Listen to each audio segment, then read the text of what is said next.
Thank you all for being here. It's me, Ori Dust again. Or as you know me, Rashid. See, Suzanne is here, Nicole is here, Intra Aya is here. Oh, Nicole, yes, you're catching my life right now. Praise the Lord. All right, I'm going to begin. Those who come in late are going to replay the live stream. As you know, the live stream won't take longer than an hour because I want to give you time in order to replay it and make notes. Oh, Mark's here too. Praise the Lord. All right. I'm going to show you a piece of scripture from the New Testament I'm going to use right now. So I'm going to share the screen and you can read it with me. Hold on.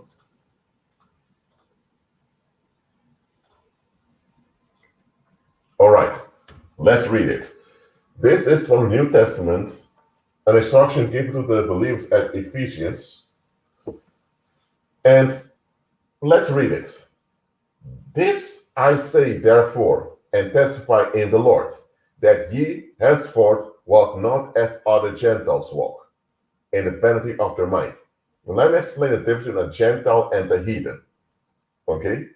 A Gentile is someone that's not from Israelite ancestry. So if you're not a descendant of the tribes of Israel, that is from the northern kingdom of Israel, those 10 tribes, or from the kingdom of Judah, if you're not descendant of those people, you are a Gentile. All right? A heathen is someone not of Israelite ancestry and who's involved in the worship of evil spirits. All right? So you can be a Gentile, but not a heathen. But a heathen is always a Gentile. Now, what about people from Israelite ancestry, from Israelite descent, who are involved in paganism?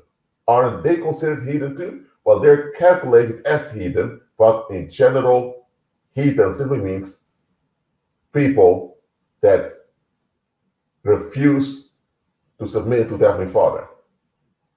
And in ancient times, heathen refers to Gentiles who are involved in paganism.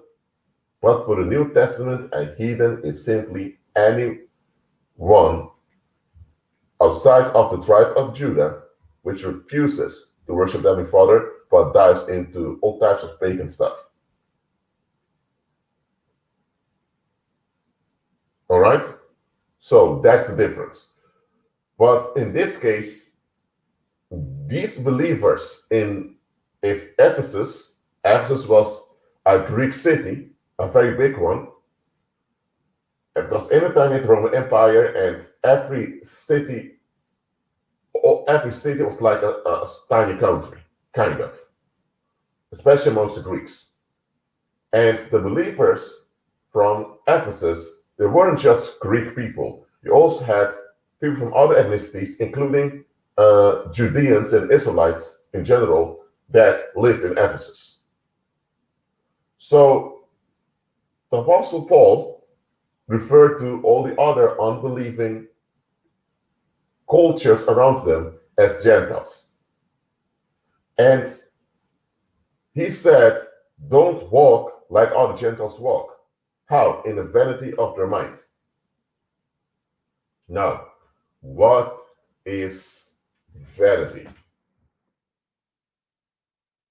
Vanity simply means conceit or something that's empty or without any value. So, what the Apostle Paul is saying is, don't operate in useless thinking like the world does. Now, he's going to explain himself also further, but that's very important to realize. The world operates in useless thinking, which we call vanity. Now, let's read verse 18. Having the understanding darkened, being alienated from the life of God through the ignorance that is in them, because of the blindness of their heart, who, being past feeling, have given themselves over to lavishness, to work all uncleanness with greediness. but ye have not so learned Christ. Now, there are degrees in this.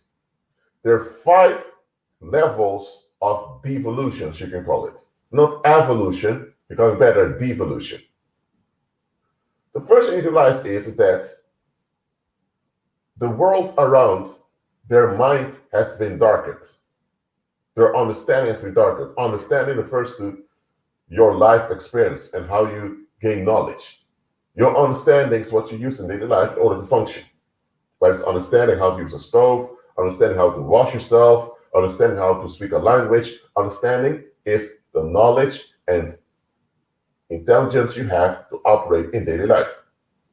And what you see is that the understanding of worldlings is darkened.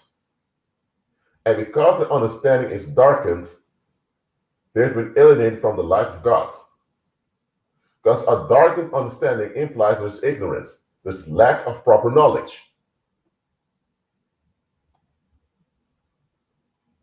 So, those who lack of proper knowledge, they are darkened mentally. And because they're darkened mentally, their hearts are blind. Now, heart here refers to your emotions, your emotional center. So what this is saying is that worldlings have an empathy deficit. It doesn't mean that worldlings have no empathy, that all worldlings are narcissists. It is not what it's saying here. What it's saying here is that though the lack of proper knowledge, the world's understanding is darkened. Because it's darkened, it means that their emotions are not as effective as it should be. And then verse 19, it goes further into it. Who being past feeling. Past feeling? Now this is what you need to understand. The heart is the emotional part of your soul. Your heart is there with its tool called empathy to keep you in check, to keep you in harmony with other people. Worldlings, because of their darkened minds, their empathy is fractured also. Worldlings have a fractured, or let's say damaged empathy. So they have empathy to themselves and the people who look like them. But people who are not similar to them, they lack empathy towards them. Now, narcissists are extreme in lacking empathy. Narcissists only have empathy for themselves, so sometimes not even that. Not everyone in the world is a reprobate, no. But they do have a damaged empathy. That's why it says, being past feeling, have given themselves over to lavishness, to work all uncleanness with greediness. Now understand this. If your empathy doesn't work properly, you can't be intimate with other people. Human beings are designed to be intimate. Why? We are fragile and vulnerable creatures. And especially our bodies are fragile. So when I say that we're a fragile and vulnerable creature, I'm not just referring to the body. We as beings are fragile and vulnerable creatures. And as fragile, vulnerable creatures, we need one another to operate and survive. So we are designed to be intimate with one another. However, because worldlings have a darkened understanding, they are afraid and terrified of being vulnerable. That's why worldlings cannot remain in intimacy. Worldlings will only be intimate when it comes to external subjects. But actually intimate as people, worldlings can't handle that. Even in deep relationships like sexual relationships or marriages, worldlings are frightened of being vulnerable. So if they're frightened of being vulnerable, that means that their empathy will not work properly. And because of that, the only thing you have as a substitute is misery. So misery is a substitute worldlings have instead of intimacy.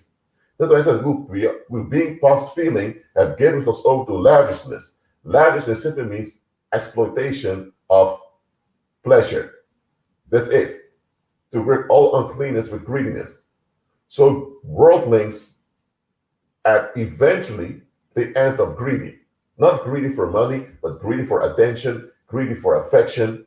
And you see this in many sexual relationships in the world, that one spouse or one significant other becomes very greedy of and possessive of the other. And it often leads to homicide or domestic violence. So, Understand that this is the state of everyone who's not born again nor renewed in their mind. All right? Everyone that's not born again and renewed in their mind, this is their mental and emotional state. Now, I'm not saying that every worldling out there reached the final state of greediness and uncleanness, because this is the last stage before reprobation kicks in. Because so, if a worldling is in their 30s and haven't reached the greediness phase yet, it means that they're better off. Because beyond greediness, they become narcissists. You get me? So before worldlings turn into creeps, or you can say narcissists, or as the Bible calls them, reprobates, this is their state of mind. It begins with their understanding darkened. Well, this begins in childhood with lack of understanding or lack of exposure to the glory of God, whatever. So this is the regression of worldlings right over here. So all worldlings eventually are deteriorating when it comes to empathy and compassion. Now, worldlings, unless they become narcissists, they have a sense of justice. Okay. Now, narcissists don't have a sense of justice at all. They don't. But worldlings, apart from the reprobate ones, they have a sense of justice. They want to be beloved and they want to be noticed. However, because of their darkened understanding, they have a narcissistic outlook on life. And this darkened understanding is what you can say is a cultic mindset.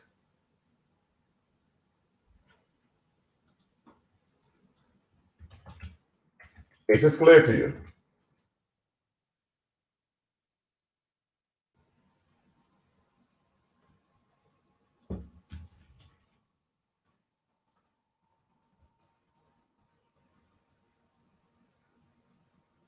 Mhm. Let's see. So, this is very important to remember. Now, what is a cultic mindset? First, I need to explain to you what a cult is. And I'm going to explain to you what a sect is. And I'm going to explain to you what culture is.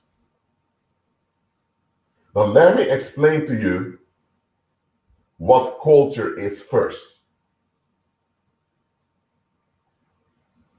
Culture is an established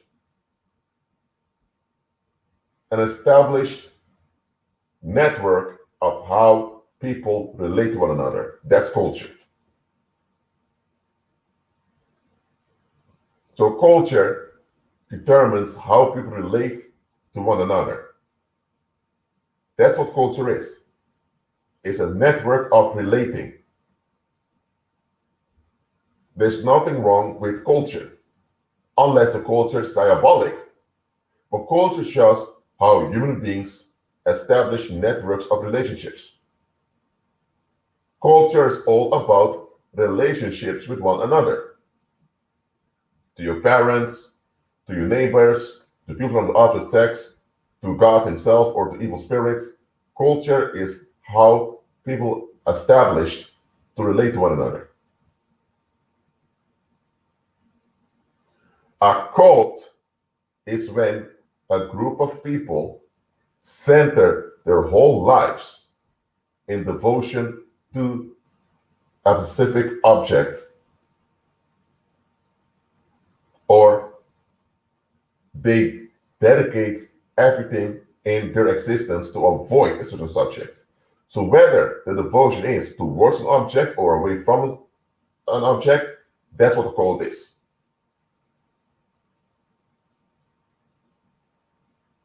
So a cult is when a group of people center all their thinking and activities either towards an object or in avoidance of an of an object. Let me give an example of a cult. Let's say you have a group of people that are so into having sex, they're addicted to sex, and their whole lives is about chasing what's between a woman's legs. Okay? This is a cult because all those men, and maybe even women that are part of the group, the only thing they think about is getting between a woman's legs. So if that's the mindset and everything their existence centers around that, now that's a cult right over there. Or let's say people tell you that you should always, no matter what, give praise to your parents. So giving praise to your parents, even at the expense of your own well-being, that's a very pathological way of thinking. But if that's what people are doing, if everything about them mentally and emotionally centers around giving praise to parents, that's also a cult.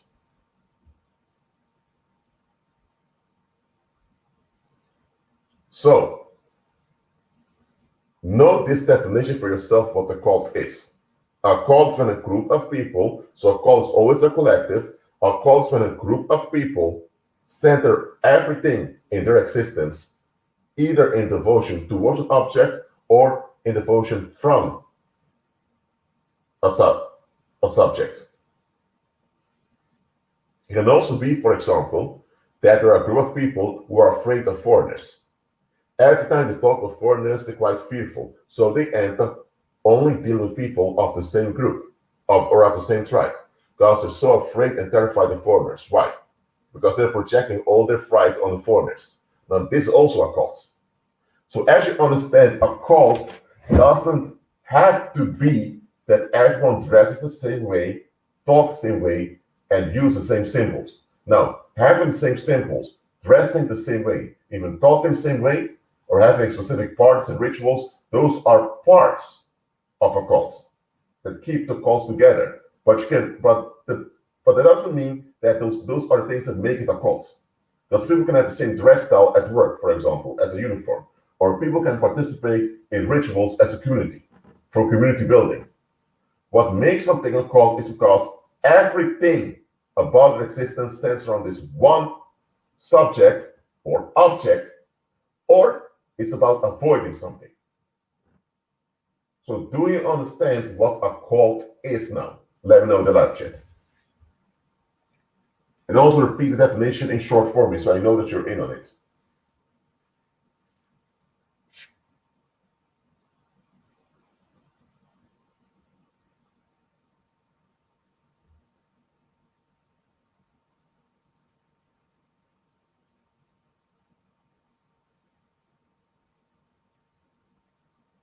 All right. So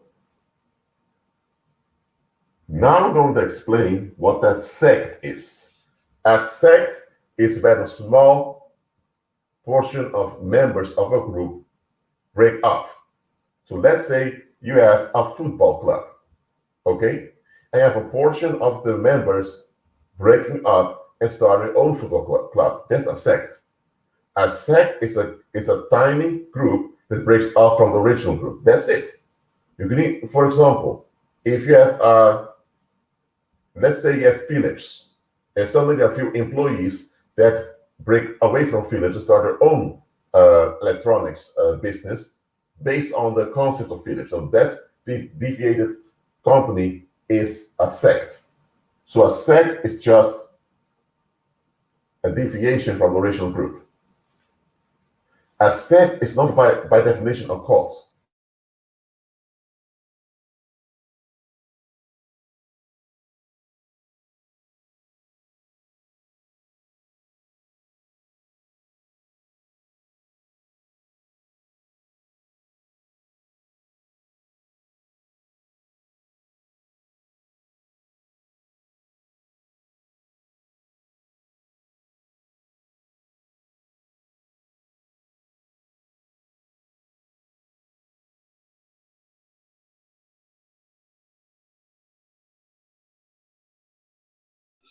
For some reason, my computer crashed. So That's why I've logged in with my mobile phone. That's why you see me twice in the background. That is because, oh, you see me once right now. Okay, that's good. So I'm on mobile phone now. Can you all hear me clearly? I need to know that to make sure my mobile phone version works very well. All right. So you understand what the cult is, you understand what the sect is.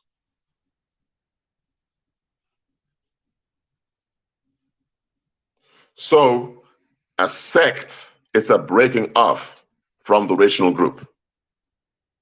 All right. So we have that. Understand also the following, that a cult begins with either avoiding an object or being obsessed with an object. And the thing about worldly people is that because they don't have Christ as the center of their mind, something else becomes the center of their thinking. So it's very simple.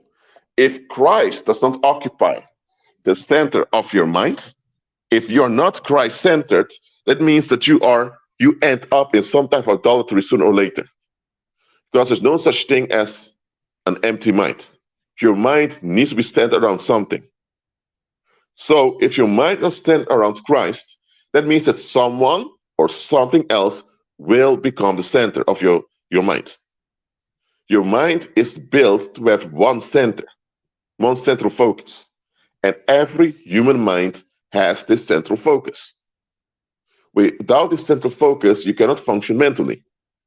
So, because worldlings don't have Christ as the center, eventually something or someone else will become too important to them. Christ is the most important being ever because he's the creator, he's the redeemer, he's the savior, and he keeps heaven and earth together with his mind. So Christ should be at the center of your thinking because he's the most important being ever. He's the most important one around. But because worldlings don't worship God as he should, they have false gods. For example, you may have a man who is telling you, my family is everything for me. And he shows you a picture of him, his wife, and his daughters. He tells you, my family is everything for me. And you think, oh, it's so cute, so lovely. His family is everything for him. And people in the world, they will clap at you saying, oh, he's a family man. He never cheated on his wife. He's working, or he has his own business. And look at his daughters. His daughters are happy because they're taken care of by daddy. Now, he can be a loving father for his daughters. That's true. He can be a loving husband, but he is in error because he has turned, he doesn't even realize it himself, he has turned his family into a god. Everything is about making sure his wife and his children are safe and happy. There's nothing wrong with wanting your wife and children, or if you're a woman, your husband and children to be happy. There's nothing wrong with that. There's nothing with prioritizing your spouse and your children. Absolutely not. However, when they become the center of your mind, this is idolatry. Because now you are defective because your core motivation to wake up every morning is your wife or your spouse and your children. What if your spouse dies? Or what if your children turn on you or they go their own way? What's going to happen to you mentally? You will collapse. Or maybe it's not your family. Maybe people have certain values, they hold certain things they value. So, for example, you have morals and ethics. So, I can go to my whiteboard right now because I'm on my mobile phone. So, praise the Lord, I'm going to explain something about morals and ethics. I did it before, but still, I hear believers, even subscribers, we talk about morals and ethics. even though morals and ethics are idolatry. So, okay, let me open the camera. All right, so let me see if I can. Okay, good. So, yet ancient Greece, which was called Hellas, and had ancient Rome, was called Roman. Here, in both, they spoke Greek as their main language. But Rome had ritual language called Latin.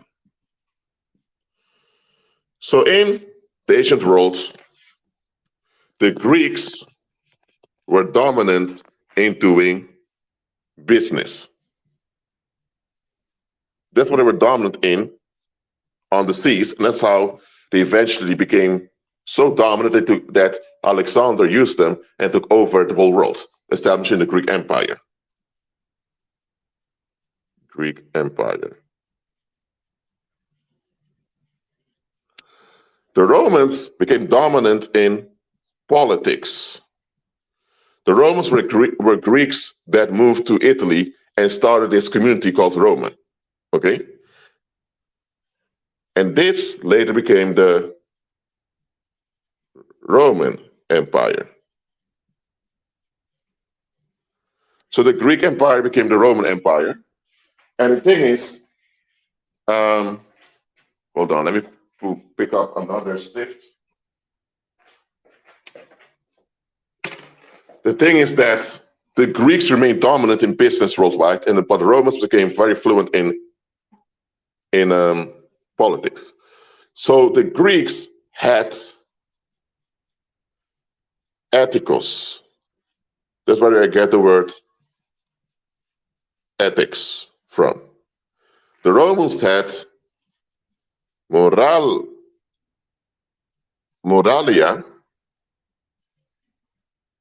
for which you have the word morals. Both are code of conducts. This is a code of conduct in business.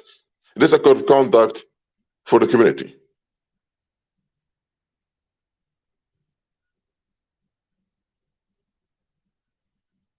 All right?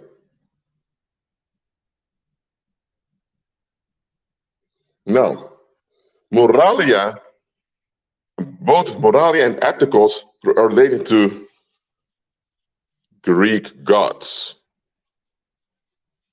Okay? So, look at this. Morals and ethics are not anything biblical nor Christ-like. Yet a lot of believers keep talking about having morals or having ethics.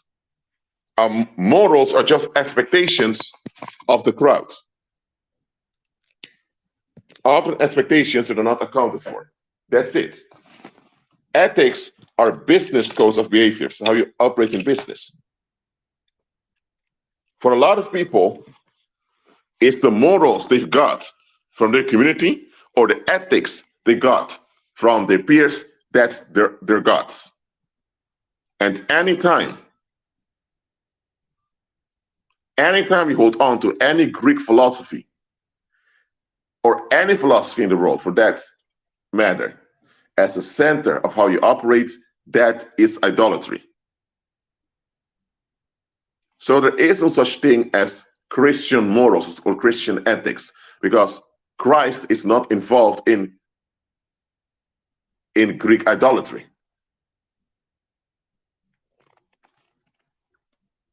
So people that are so into morals and ethics, they are a cult, depending on the type of ethics or morals they hold on to.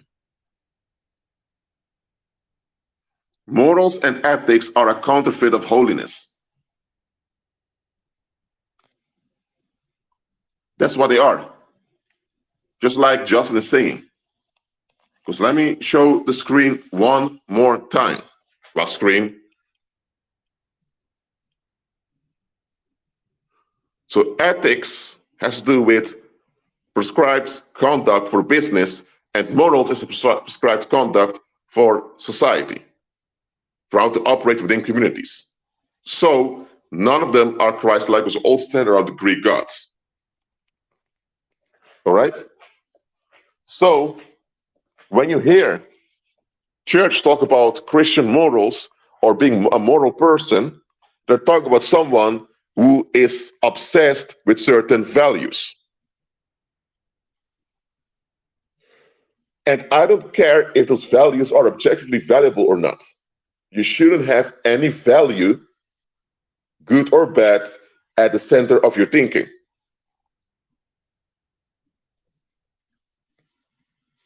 Look, let's say now that there is this moral, this standard in your community that you should always speak lovely about your parents. What if there's also this moral out there that you should never resist your parents under any circumstance because they are your parents? Let's say you have these two morals: never talk bad about your parents, and secondly, always always allow your parents to have their way with you. Never resist your parents. Whether you're a child or a grown adult, never resist your parents and never talk bad about them. Okay, but what if your father was an alcoholic that was beating your mother and also screaming at you multiple times? Are you going to speak lovely about someone who is such a reprobate? Are you going, so let's say you're an adult now, and let's say you have a woman who grew up in an abusive household, and now she is a grown woman, she's married, but the father still thinks he has a right to slap her. Is she going to allow her father to slap her now she's a grown woman and she has children of her own in front of her own children? No. So this moral of the community that you shouldn't resist your parents ever, that moral is bullshit. So a sane and healthy human being would say, hold on a minute, this moral brings me in danger. I'm out. I'm out. But a moral individual is someone who's obsessed with the moral. So a moral individual say, hey, despite that he's dangerous and a narcissist or a psychopath, well, he's still my dad, he's still my mom. Moral people will make excuses for bad behavior when their morals are challenged.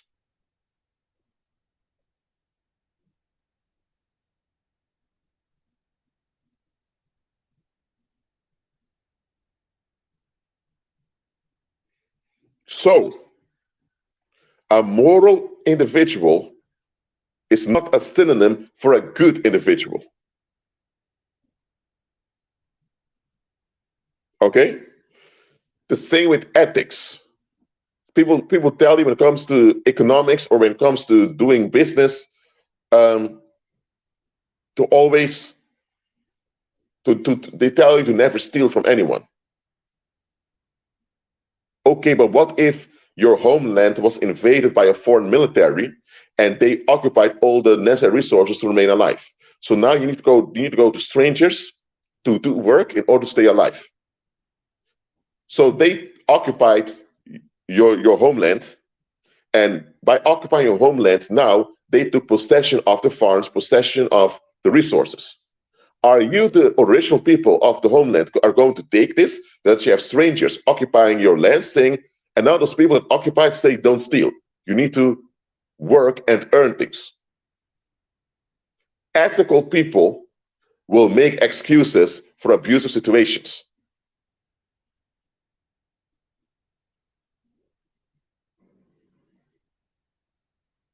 So the thing is, ethics and morals are,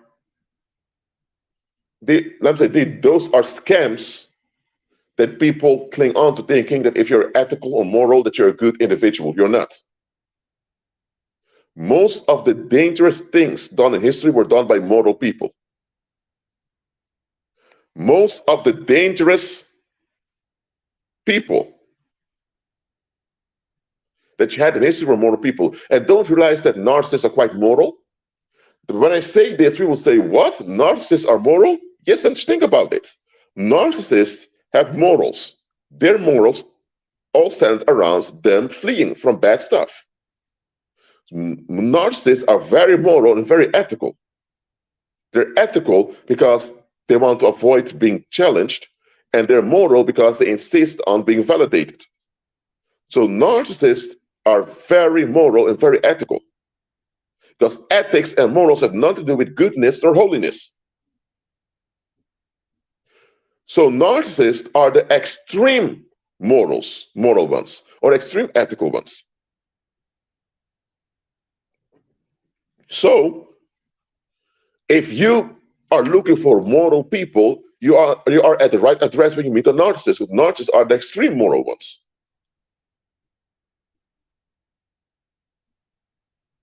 So that's what I mean. Fallen mankind develops cultic mindsets. Why did the Second World War happen, and why did what they call the Holocaust, if there are a lot of people don't use that term anymore, why did the mass killing under the Nazi Party happen? I'm not going to call it the Holocaust anymore. I'm going to say the mass killings under the Nazi Party. Why did this happen in Europe so easily? Why did most of the public just comply or didn't do anything about it? Why? Because it was immoral to go against the government. Obedience was immoral in Nazi Germany, as it was in the previous German Empire. Obedience to authority and obedience to parents was a high moral. And in order to be valued and rewarded, you have to keep this moral by being a moral person or a moral individual by indulging in obedience. So because obedience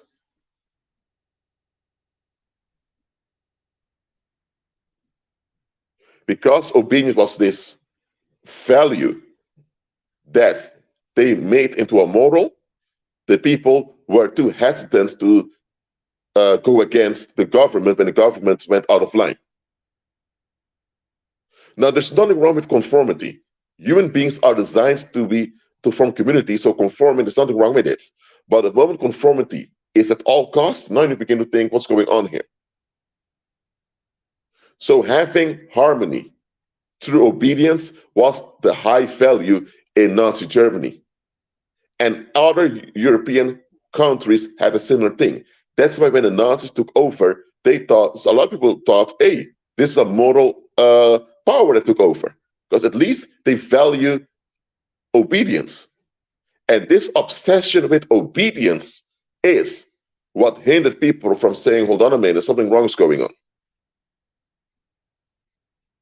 Look, there's nothing wrong with obedience to an authority or obedience to people, to authority figures, as long as those authority figures are in line with Christ. The moment they become narcissistic, or the moment it turns into devil worship, we should say enough.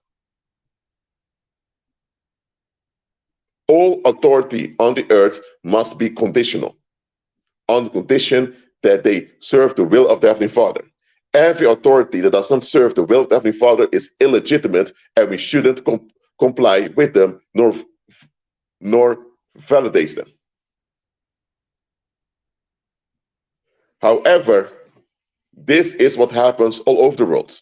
Because worldlings don't have Christ at the center, they develop those values that turn into ethics and morals, and they end up idolizing anyone who reflects those values that they cling onto.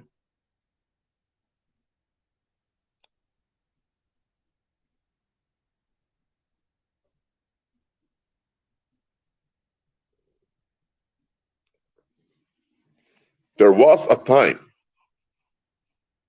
that if you were from African ancestry, you were likely to be kidnapped and shipped around and sold like merchandise. It was very moral back then to keep Africans in their place. So a lot of people did exactly that, and they were praised.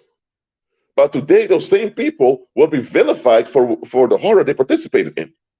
So I'm telling you, do not fall for the scam of morals and ethics, because morals and ethics are Greek idolatry and they are a counterfeit holiness. The world only has counterfeits. So now you understand how religion operates. Religion comes from Latin religare, which means to bind again. In religion, you are bound to ethics and morals.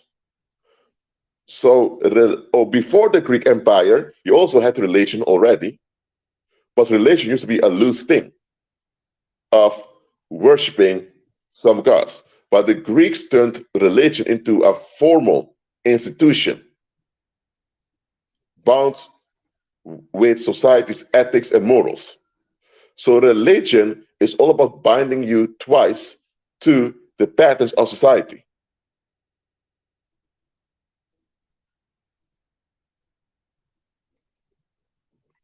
So religion has nothing to do with holiness, nor righteousness, nor with goodness. Religion is an institution to bind you to society. That's it. So let me say it like this. Politics is acting out the dirty job,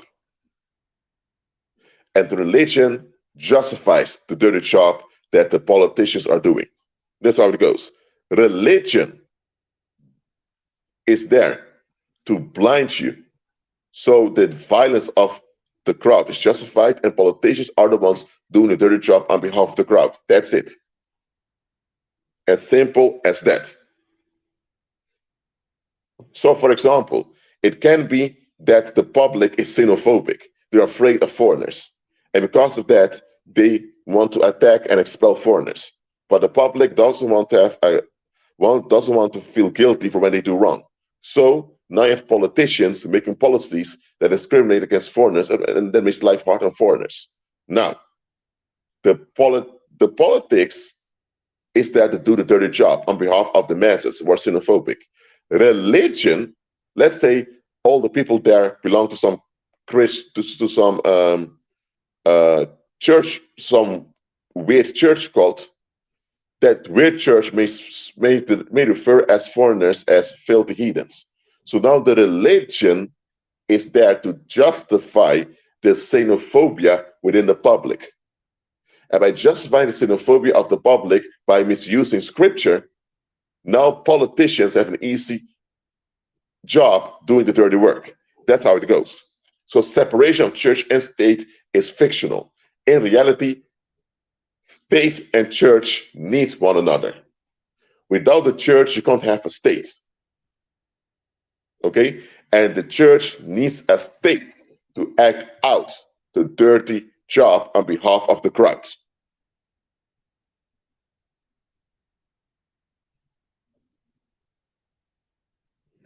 So, religion binds you twice. One, to the morals and ethics of society, and second, to the politics that go around. Now, there's nothing wrong with traditions. There's nothing wrong with traditions, give you a sense of community. Traditions give you a bond also with those who were before you. There's nothing wrong with traditions because every human language we speak is a result of a tradition. Why do you spell certain words differently in American English and in British English? It's tradition. How did Portuguese develop to be a separate language from Spanish? Tradition. There's nothing wrong with traditions. Okay? But when a tradition cannot be accounted for, or when a tradition is abused to keep people trapped in negativity, it's then that you need to be flexible and say, okay, we shouldn't cling on to this tradition anymore. Suzanne, thank you very much for the super sticker. Thank you. It's very much appreciated. Now, there's a difference between tradition and holidays. This is another thing a lot of people don't understand. A holiday is a celebration to cover up a meltdown. So it goes like this. a meltdown happened somewhere. People escalated and began to stab one another or rape one another or scream at one another. So there was a meltdown that happened. Okay? And now to cover up the meltdown, the religious leaders as well as the politicians come together and they give a false explanation of what happened. And this false explanation is celebrated. That's a holiday. For example, Valentine's Day. Valentine's Day, the Roman Catholic Church tells you it refers to this believer called Valentinus. And Valentinus was a believer that was martyred for his Christian faith. And that's why they made it into Valentine's Day, the day of love. And now they made it into a commercial holiday for romantic escapades. That is not the truth. Valentine's Day refers to a massacre that happened during the Greco-Roman era. There were a group of people who refused to get along with the ethics and morals of the Roman Empire. And what happened was those people were killed by militias sent by the Roman government. So that massacre got out of hand. It really got out of hand, and because it got out of hand, the violence of the crowd was exposed. So now the Roman senators, as well as the Roman priests, came together and said, we need to give an explanation why so many people died over there. We can't say that our militias massacred too many people. So they turned it into some fake story that people began to have sex with one another wildly, and that the sex party went out of hand. Okay? So then they came with the idea, we're going to install a regional feast every year to keep the sexual lust in check. So they came up with that excuse. And later they turned this into Valentine's Day on the Roman Catholic Church. So Valentine's Day originally is celebration of a massacre.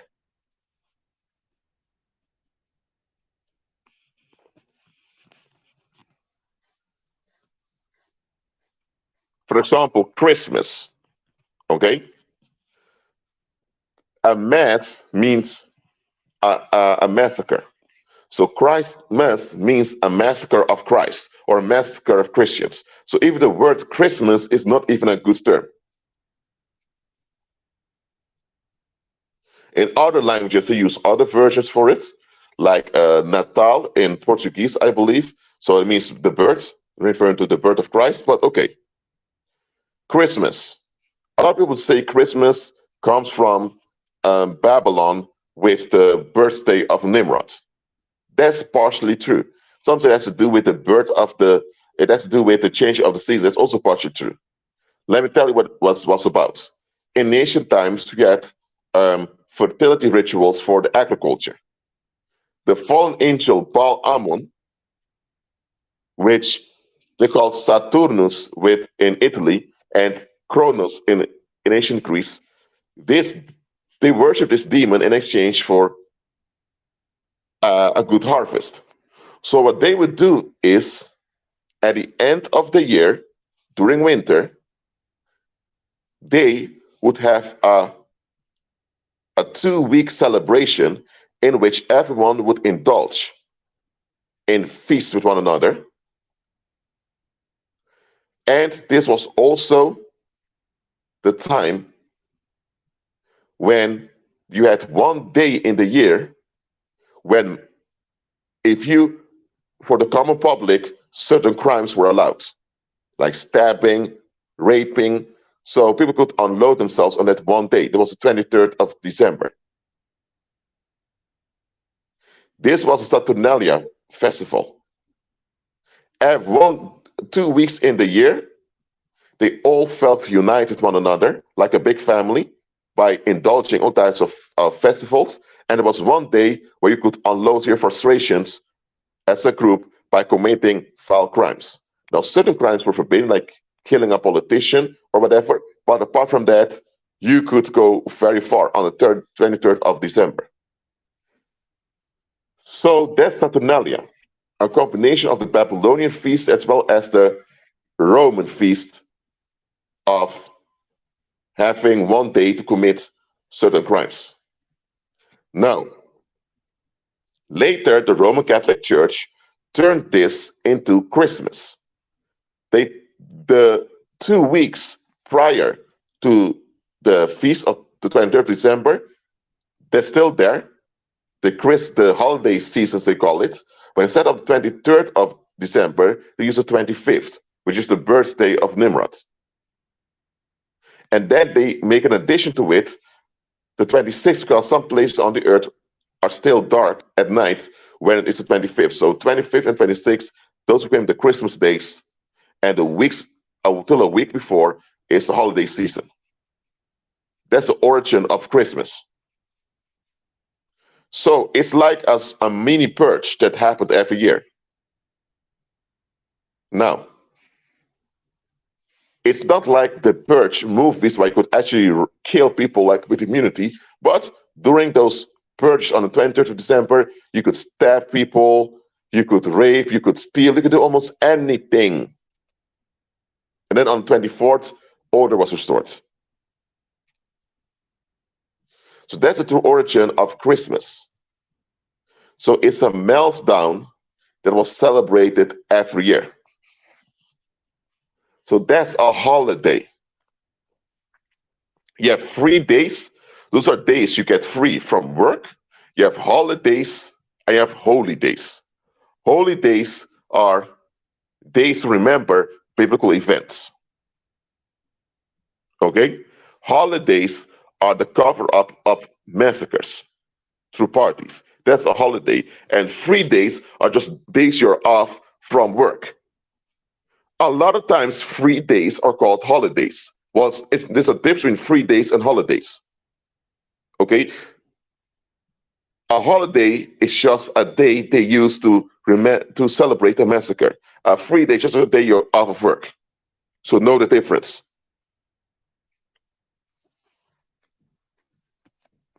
All right?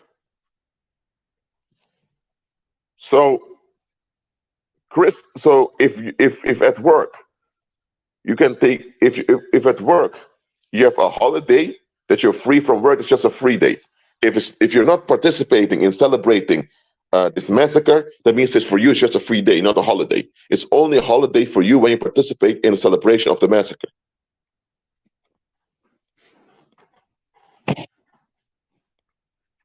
But that's the thing about worldlings. They don't ask questions. For example, Valentine's Day. Why is there a specific day in the year for love? Why can't people have love for one another throughout the year? Worldlings don't think when it comes to such matters. They just get along to have peace. Worldlings have a cultic mindset. A cultic mindset, write this down, a cultic mindset is an agreement to lose interest. That's what a cultic mindset is. Let me repeat that. A cultic mindset is an agreement to lose interest.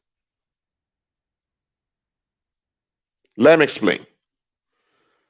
If people tell you, never ask the age of a woman, never, you are expected not to question this rule. So you lose interest in questioning it.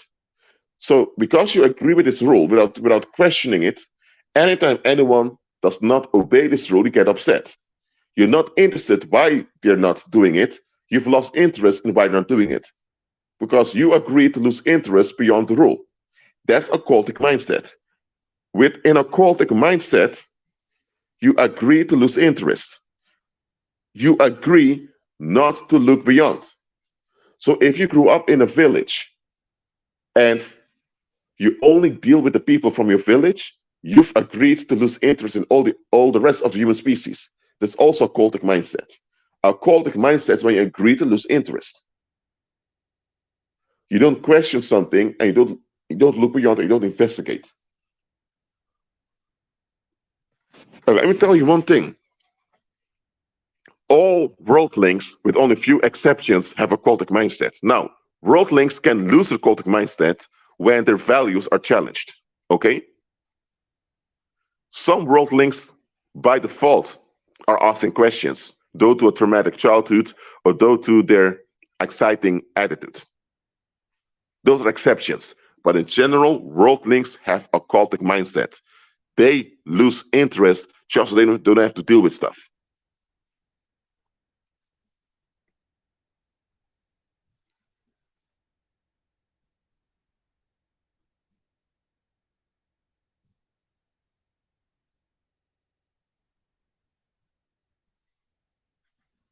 So, understand that the cultic mindset is the norm in the world. It's the norm that people have cultic mindsets.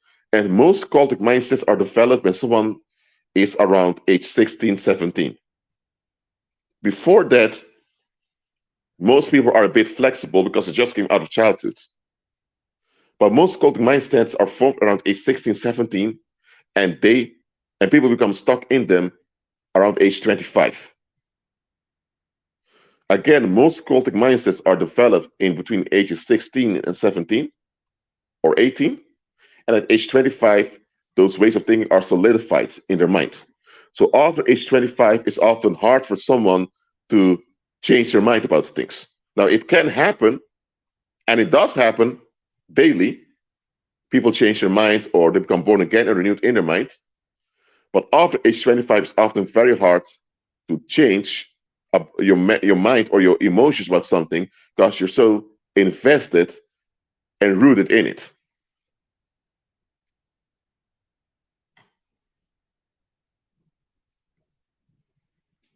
So now you know the purpose of the public school system is to develop a cultic mindset in your children. That's it. That's the purpose of public school. Now, there are also private schools doing this, but the public school system, that's the purpose. The government, together with the religious leaders, want the allegiance of the young people. So the public school system is there to cause a lack of knowledge of proper knowledge in the youth, so the youth develops cultic mindsets.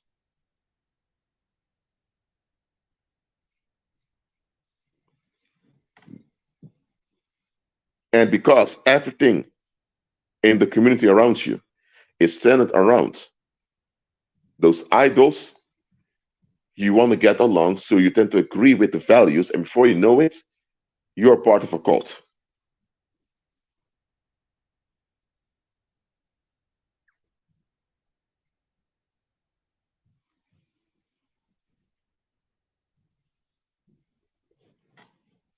So now you know why there's so many people out there who can't think clearly. First of all, once a cultic mindset becomes established in your mind, it takes effort and a lot of therapy to get it out. Listen what I'm saying. You don't get rid of a cultic mindset just like that. You get rid of a cultic mindset by constant prayer and therapy. Yes, you need to go into therapy to get rid of a cultic mindset. You need counseling for it. You can't just out of the blue decide, you know what, I'm not going to think like this anymore. That's not how it works. The longer you've been alive with a cultic mindset, the harder it is to get rid of it. So someone in their 40s, it may take 2 or 3 or 4 years of therapy for them to lose a cultic way of thinking. Well, someone that's 22 may be able to get rid of it within just a few weeks.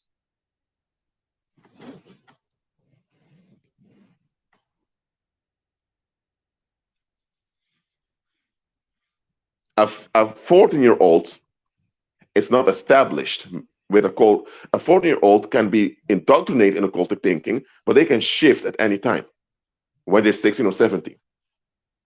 Do you understand now why advertisers are so obsessed with reaching teenagers. Do you understand now why advertisers, as well as religious cults or religious groups, are so obsessed with reaching out to teenagers? Because teenagers are very easily influenced. Now, that doesn't mean that teenagers can't think and resist things, but teenagers can easily be tricked into a cultic way of thinking.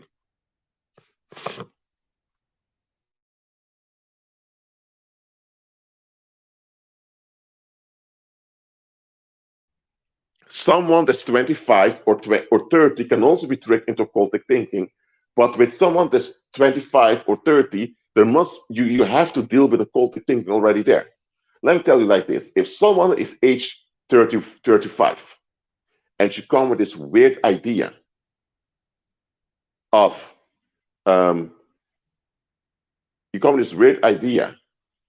that, let's say, everyone needs to eat a certain type of pizza.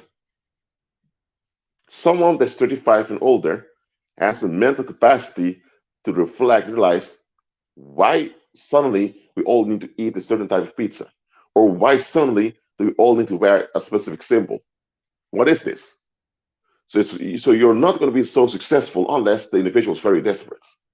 But someone that's 12 or 15 or 20, it's very easy to trick them into a pattern.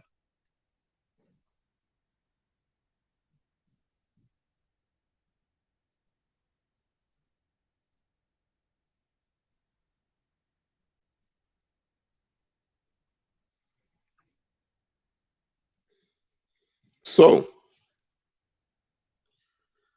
someone that's 20 years old is likely to be impressed sexually because they just became sexually mature. So sexual seduction tends to have a big impression on them when they're 20 years old. But if someone is 40 years old, those sexual seductions are not that impressive anymore because they already have sexual experience back then. And because of that, it's not going to impress them that much. Unless one is arrested development, but that's a different case. And here's the thing: someone that's 20 years old, they don't have that much life experience. They haven't been at many places. I'm not saying that someone that's 20 years old cannot be wise, cannot be smart. They can be. But if you're 40 or 50 and someone comes with a too good to be true story, you're going to pick it up very quickly. All right? But someone that's 20 years old is more likely to fall for a get rich quick scheme or for some romantic scam. But someone in the 40s or 50s, automatically their minds reflects, and because of that, it's much harder to trick them. So that's why once you become 22, 23, a lot of organizations begin to lose interest in you. After age 23, a lot of organizations just put you to the side. Why? Because you're not that impressionable anymore.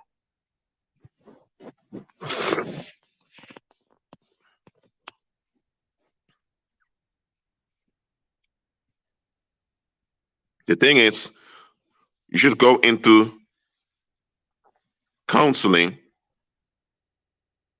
with other believers when possible.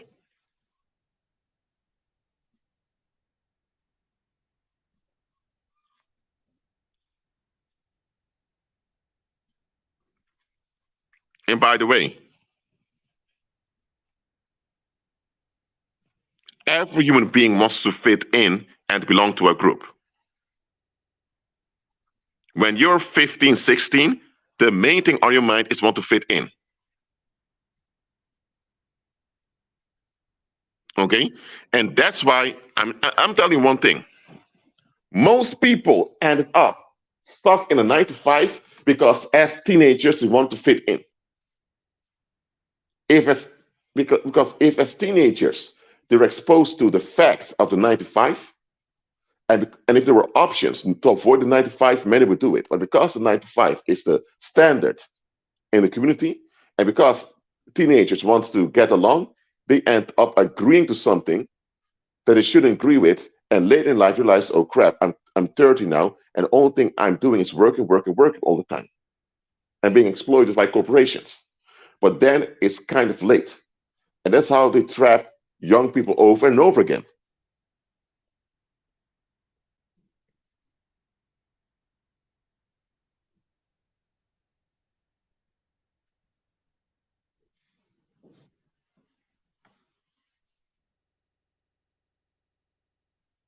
Look, I'm not saying that older people can't be fooled. They can. It happens all the time. But as the older you've become, the more your mind can reflect. And the more your mind can reflect, the less likely it is that you can be swept away easily like that. Someone that's 6 years old, their mind cannot reflect on much stuff. But the more years you've been on the earth, the more your mind can reflect. And the more your mind can reflect, the more difficult it becomes to trick you.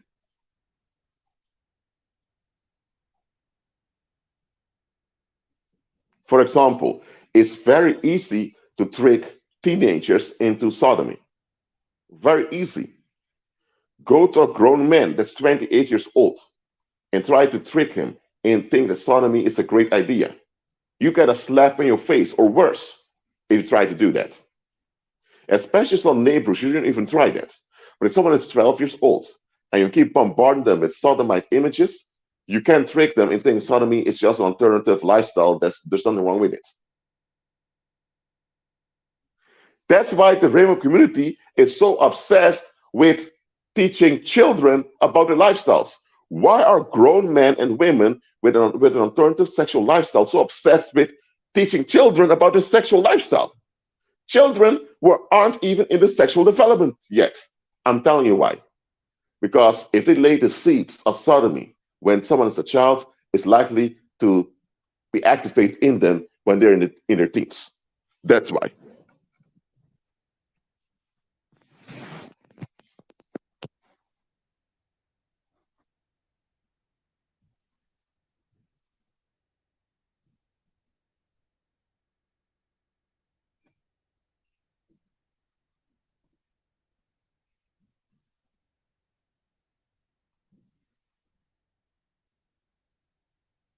Mhm. So indeed.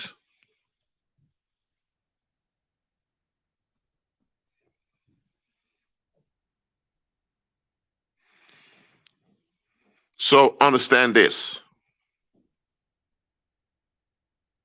Counseling is important to unlearn cultic mindsets. That's why I keep making videos and live streams also, because I've realized that my live streams are also like therapy sessions for many folks, for many that come here. So that's why I keep doing them. So I don't mind doing them.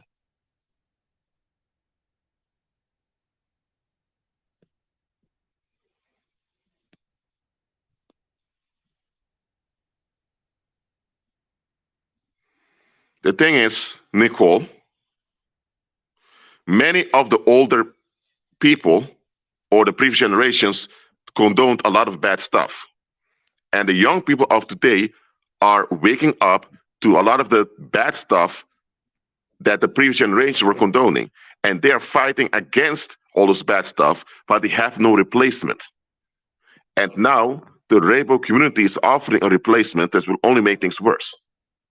So the key is not to hold on to the behaviors and attitudes of the previous generations, which condoned a lot of violence. What we should do is we offer the replacement that they should have, and that's Christ centeredness.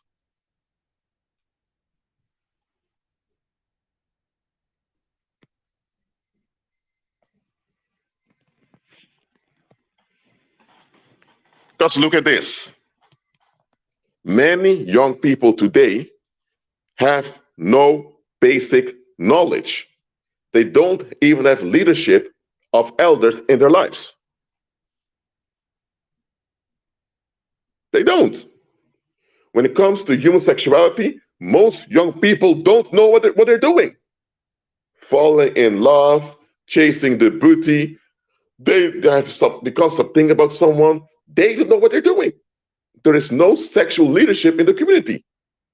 Where are the older people to give them sexual guidance? Oh, Those older people were booty chasing also when they were young. Oh, and their parents were also booty chasing. So you had at least 3 generations of sexual wildness without any sexual leadership. So the youth of today is inheriting all that mess.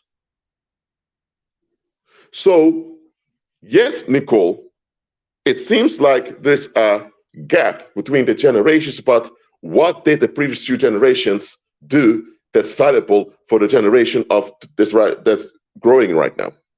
What is there for them to look up to? Yes, you had the sexual revolution that happened in the 1960s. Yes, you had all of those taboos were broken, but were those taboos replaced with Christ-centered sexuality? No, it was replaced with New Age sexuality, which made things which was the ground laid for the rainbow community. So the reason we have this rainbow community growing like this is because the errors of our ancestors have not been rectified by believers. Believers should rectify the errors of their ancestors. When believers don't rectify the errors of their ancestors, you get an embittered youth, and rightfully so. And once you have embittered youth, it will escalate into worse. And that's what's going on right now.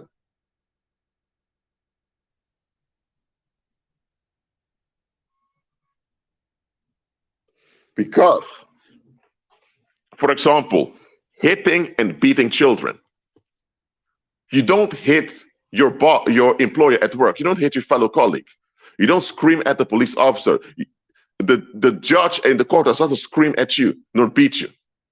Beating another grown man or grown woman because you don't get your way is not done. So why is it okay? Why is it okay to beat a little child, a small, tiny human being that can't help themselves nor defend themselves? Why is it okay to hit them when you're frustrated? What is that? That's abusive. That doesn't add up and even goes against nature. And a generation of today is very upset with those abusive parenting styles that people have condoned for centuries.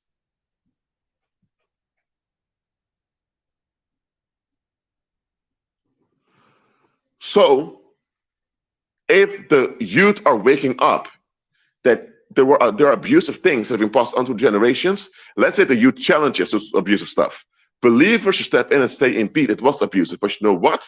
You don't have to follow the way your parents and grandparents and all those others did it. There's another way, the way of Christ, how to guide children. Did this happen? No. Yet many believers remain stuck in pagan church that enable child abuse. So now the new generation is thinking, hold on a minute, which way to go? And then they end up with new age ways or the rainbow ways. You get me? We as believers, we failed doing what we should do. That is preserving proper knowledge for the next generation. The youth should be looking up to believers for guidance. That's how it should be. The pagan elder should be looking up to believing elders. Believers should be the ones dominating the discourses of the community. But right now, you have sodomite public figures dominating the narrative, and there is no eldership anywhere.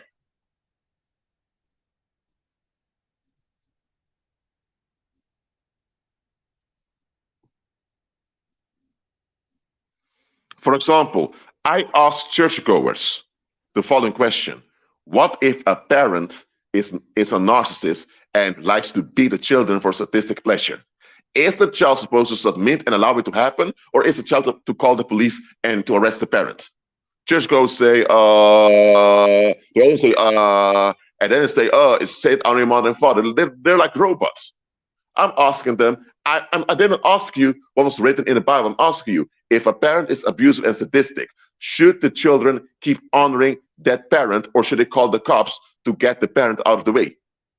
What should happen? They can't answer it.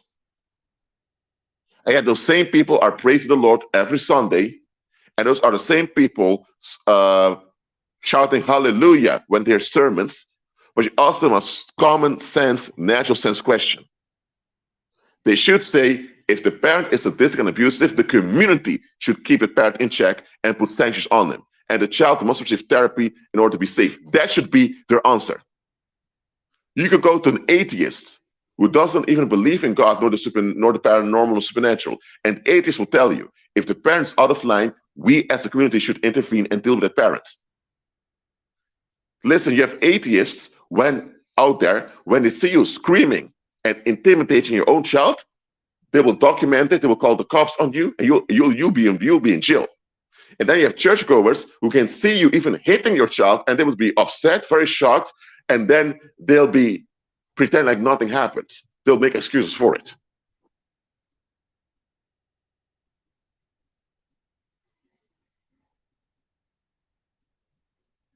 So how can people who claim to follow Christ condone such a horrible crime, namely child abuse? How could churchgoers smile and fellowship with a coward that beats children? An atheist looks at it objectively and says, this is messed up. And that's how atheism gained the momentum, because atheism called out the stuff believers should be calling out.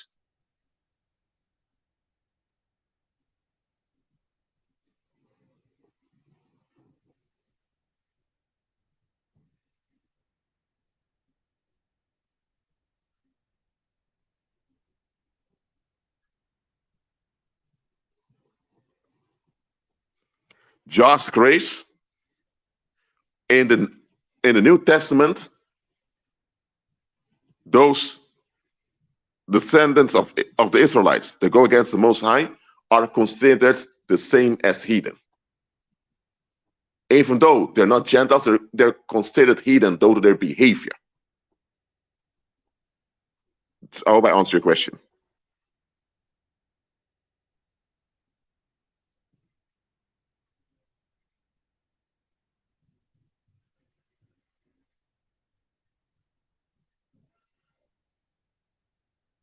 By the way, I made live streams about the gang stalking. Please watch them if you haven't watched them before, because I've explained other stuff about gang stalking, what it really is.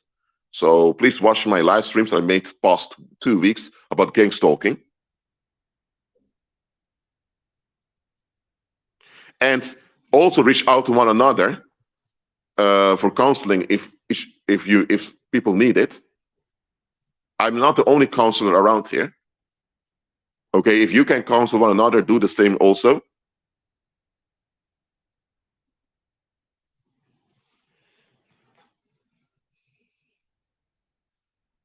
That is what turned me off for church once and for always.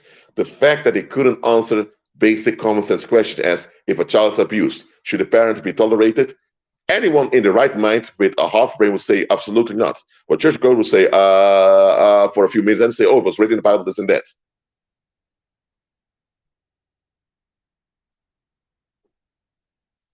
So church is the place to avoid. You can come together as believers and fellowship, there's nothing wrong with that, but established mainstream church, please avoid that, because you won't get ahead in life at all.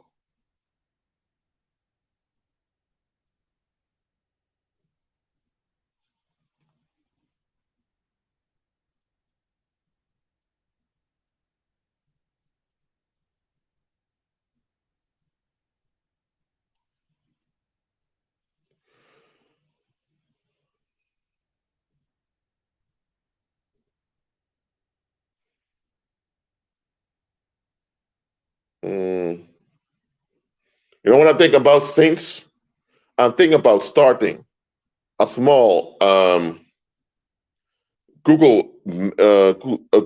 small OneDrive album from Google, in which I can give you a link and access, and those who have the link and access, they can join common consultation together. You don't have to share all your personal data, absolutely not, but please keep it hidden, some of them, because you also may have trolls coming in from time to time. I'm going to make a Google Drive right now.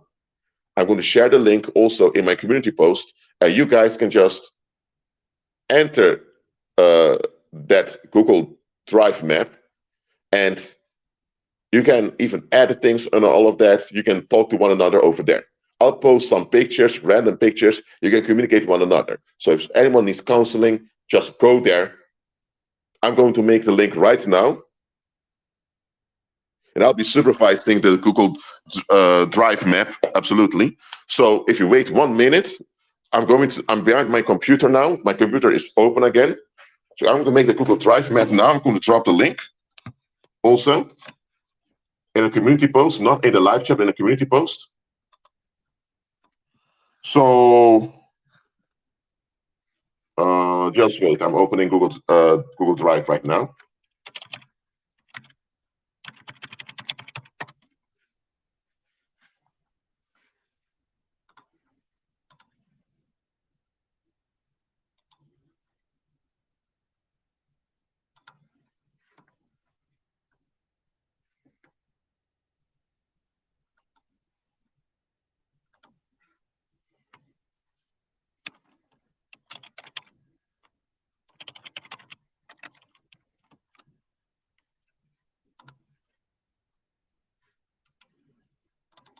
Okay, I made the map. I'm going to upload just a few random pictures of historical pictures, so don't worry about that.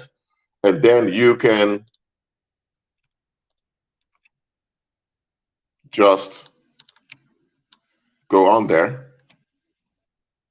Oh, I also uploaded a piece of art I made a few years ago. So, okay, I made the Google Drive map. So, okay, let me get the link. One moment, please.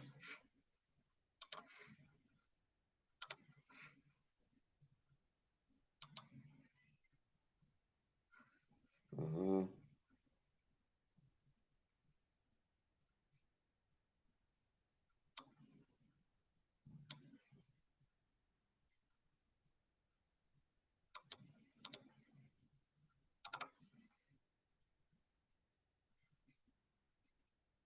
Mhm.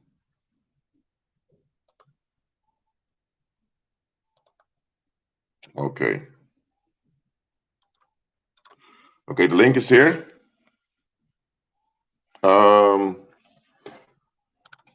Let me try to go.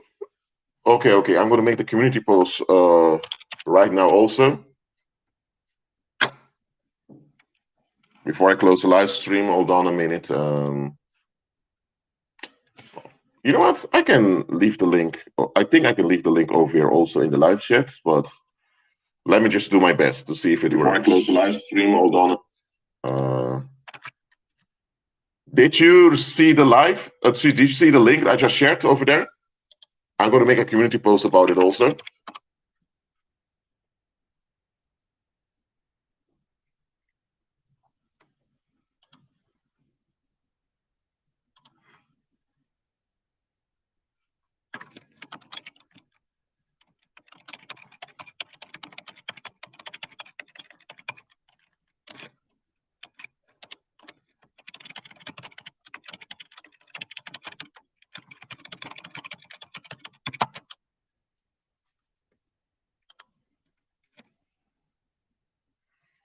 All right.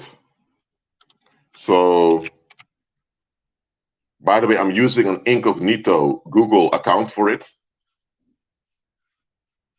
So, the purpose is you can respond on any of those pictures that I've uploaded, leave comments, and we can read each other comments, and that's how we can counsel one another. If needed, I'll upload more pictures for multiple subjects. So just, there you go. You have it. I'm going to share it again over here.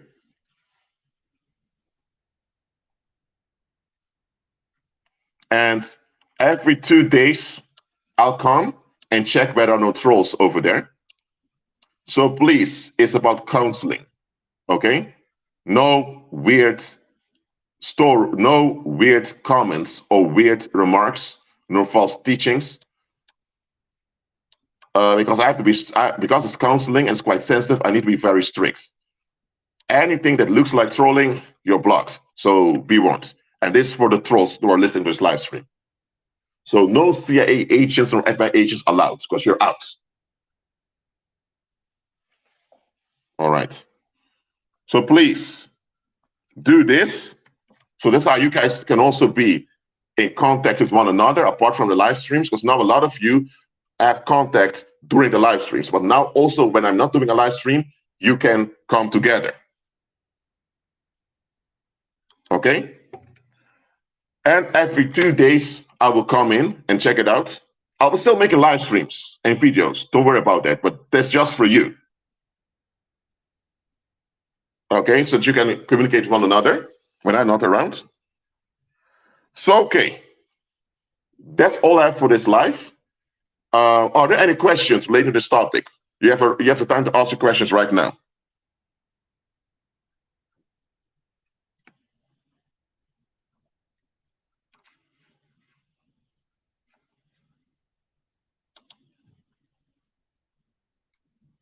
I'll just wait till I get some questions.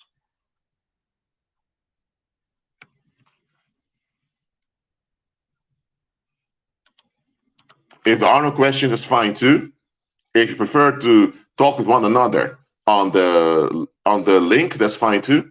If you need to go to sleep, you can go to sleep now because it's only time for questions now. But okay, there are no questions I see here.